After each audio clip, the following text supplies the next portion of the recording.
Abrégé de psychanalyse, Sigmund Freud. Avant-propos. Le but de ce court travail est de rassembler les doctrines de la psychanalyse afin d'en donner un exposé, d'une façon pour ainsi dire dogmatique et sous une forme aussi concise et précise que possible.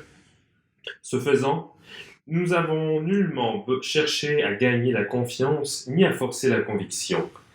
Les enseignements de la psychanalyse résultent d'un nombre incalculable d'observations et d'expériences, et quiconque n'a pas réalisé, soit sur lui-même, soit sur autrui, ces observations, ne saurait porter sur elles de jugement indépendant.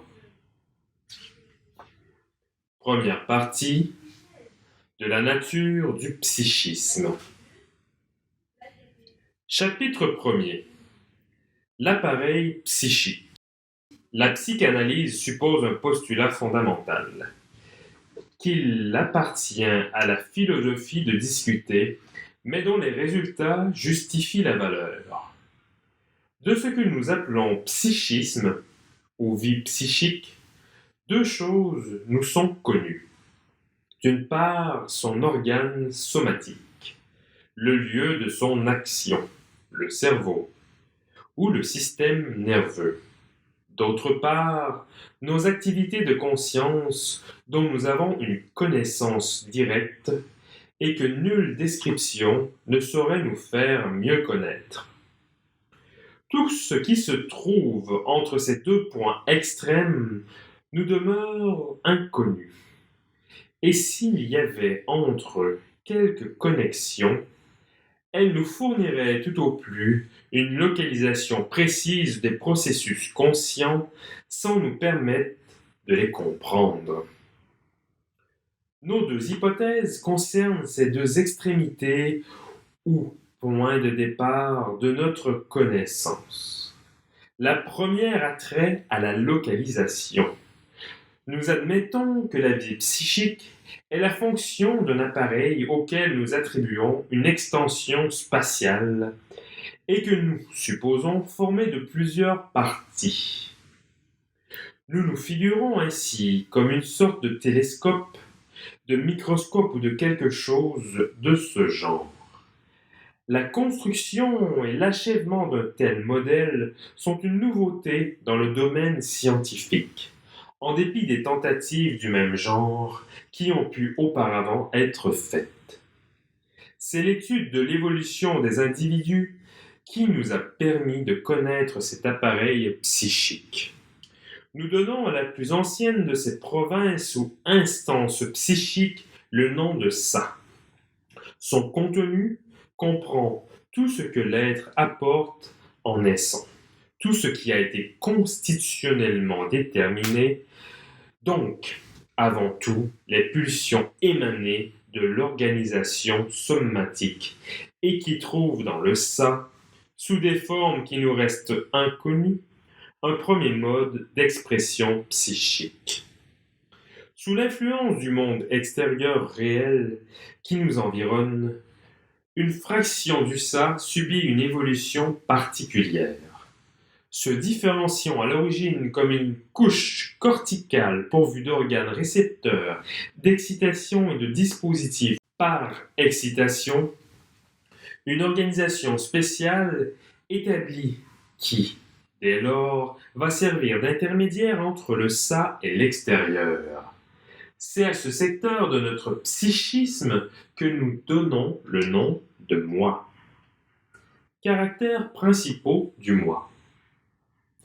Par suite, des relations préétablies entre la perception sensorielle et l'action musculaire, le moi dispose d'un contrôle des mouvements volontaires. Il assure l'auto-affirmation et pour ce qui concerne l'extérieur, remplit sa tâche en apprenant à connaître les excitations, en accumulant dans la mémoire des expériences qu'elles lui fournissent, en évitant les excitations trop fortes par la furie, en s'accommodant des excitations modérées par l'acceptation, enfin, en arrivant à modifier de façon appropriée et à son avantage le monde extérieur, activité.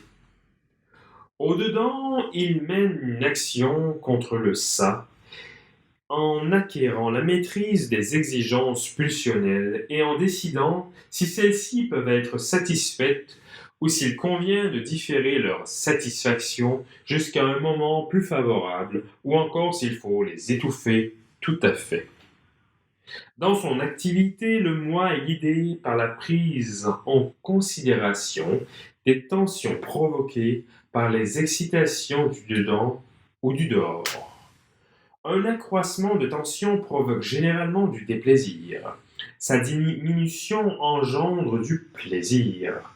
Toutefois, le déplaisir ou le plaisir ne dépendent probablement pas du degré absolu des tensions, mais plutôt du rythme des variations de ces dernières. Le moi tend vers le plaisir et cherche à éviter le déplaisir. À toute augmentation attendue, prévue, de déplaisir répond un signal d'angoisse. Et ce qui déclenche ce signal, du dehors ou du dedans, s'appelle danger. De temps en temps, le moi, brisant les liens qui l'unissent au monde extérieur, se retire dans le sommeil où il modifie profondément son organisation. L'état de sommeil permet de constater que ce mode d'organisation consiste en une certaine répartition particulière de l'énergie psychique.